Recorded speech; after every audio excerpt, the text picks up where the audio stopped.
आलोक शर्मा जी, प्रधानमंत्री कह रहे हैं भ्रष्टाचार और परिवारवाद के खिलाफ हम हनुमान की तरह लड़ रहे हैं इस देश में और उसे मिटाकर ही रहूंगा। अंजना जी, क्या वो नड्डा जी का पेंटिंग पूरा नहीं हुआ अभी? उसको पूरा करवा लेते पहले। आलोक शर्मा जी, आपको अपने सवाल का जवाब देने के लिए आप आते हैं, उस पर आप संयमित होकर जवाब दीजिए। आपको मैं कई बार कह चुकी हूं, तालकटोरा स्टेडियम में जब कांग्रेस पार्टी का अधिवेशन होता है तो हम उस अधिवेशन की भी तस्वीरें दिखाते हैं। वहां पर अगर राहुल गांधी कहीं पर टोकरी में मिट्टी ढोते हैं तो हम वो भी दिखाते हैं। जब राहुल गांधी भारत जोड़ो यात्रा करते हैं तो हमारे दो सहयोगी दक्षिण से उत्तर भारत तक उनके साथ चलते हैं और डिबेट होती है। तब तो आपको कोई नहीं खटकता या कोई हमसे ये नहीं पूछता कि क्यों दिखा रहे राहुल गांधी को। आप सवाल का जवाब दीजिए जिसके लिए आप आए हैं। मैं उत्तर देता हूं, बेहतर होगा। लेकिन भारत जोड़ो यात्रा को आज तक कितना दिखाता है ये भी देश देखता है। बेहतर होगा। मैं इससे ज्यादा कुछ नहीं कहूंगा। हनुमान जयंती की सभी दर्शकों को बधाई और बीजेपी के स्थापना दिवस की बीजेपी और बीजेपी के भक्तों को सभी को बधाई। कथनी और करनी का अगर फर्क देखना हो तो मोदी जी के आज के भाषण को सुनना चाहिए। एको अहम द्वितीयो नास्ति। आज पूरे भाजपा के जो राम हैं वो अडानी हैं और पूरी भाजपा उनकी हनुमान बनी हुई है। लोग समझें इस बात को। एक हनुमान रामचंद्र जी को शक्ति देते थे, बचाते थे। एक आज भाजपा है जो एक अपने राम को, क्योंकि इनके राम अडानी हैं, हनुमान जी की शक्ति की पूजा की बात करते हैं और शक्ति का दुरुपयोग करते हैं।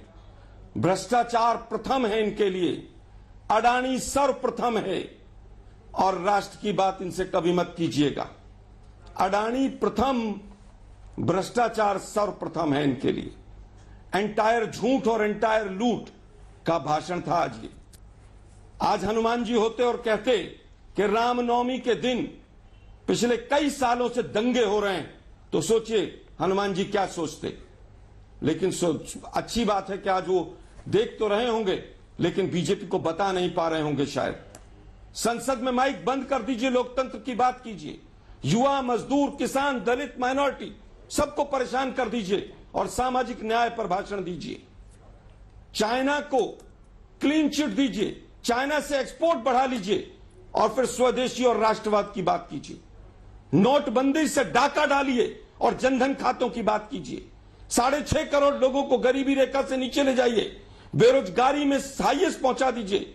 आरबीआई का आज का आंकड़ा महंगाई हाईएस्ट और सशक्तिकरण पे भाषण दीजिए।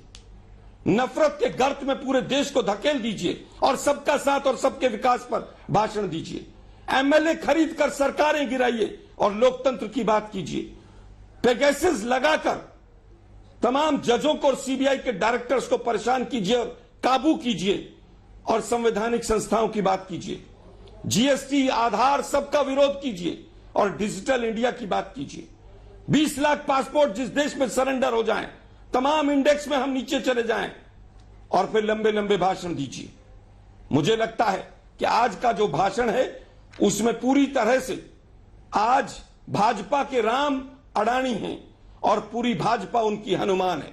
और जिस तरह से हनुमान रूपी पूरी भाजपा, पूरी संसद, पूरा मंत्रिमंडल अपने राम को बचा रहे हैं, इससे ज्यादा इस भाषण में कुछ नहीं। कथनी और करनी में कितना फर्क होता है वो पूरा देश देख रहा है। किसानों का सुसाइड रेट डबल हो जाए, मजदूरों का सुसाइड रेट डबल हो जाए और उसके बाद आप किसान की बात करें, 700 लोगों की शहादत हो जाए देश की राजधानी के बॉर्डर पर, और उसके बाद आप जनधन और तमाम खातों की और जो किसान निधि है उसकी बात करें। 40% की भ्रष्टाचार की सरकार चलाएं। प्रधानमंत्री महोदय 4 दिन पहले जिस मेट्रो स्टेशन का आप उद्घाटन करके आए थे वो तालाब में तब्दील हो गया है क्योंकि भ्रष्टाचार था वहां पर। और फिर आप भ्रष्टाचार से लड़ने की बात करें।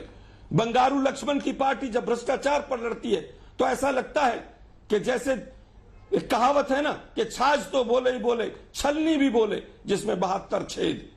मोदी साहब सारे भ्रष्टाचारी मेहुल भाई, नीरव भाई सब भगा दिए आपने। विजय माल्या वित्त मंत्री से मिलकर गया। मैं इससे ज्यादा नहीं कहूंगा। जितने भ्रष्टाचारी थे सब आपके यहां ज्वाइन कर गए। सब ईडी, सीबीआई सब छुट्टी मिल गई उनको। मुझे लगता है कि आज का भाषण केवल ये निहितार्थ है कि बीजेपी के राम अडानी हैं और बीजेपी के सांसद, बीजेपी के प्रवक्ता पूरी तरह से आज हनुमान बन के अडानी को बचा रहे हैं। हम पूछना चाहते हैं, तू इधर उधर की बात ना कर, ये बता कि काफिला क्यों लूटा, 20,000 करोड़ रुपया किसका आया ये बता।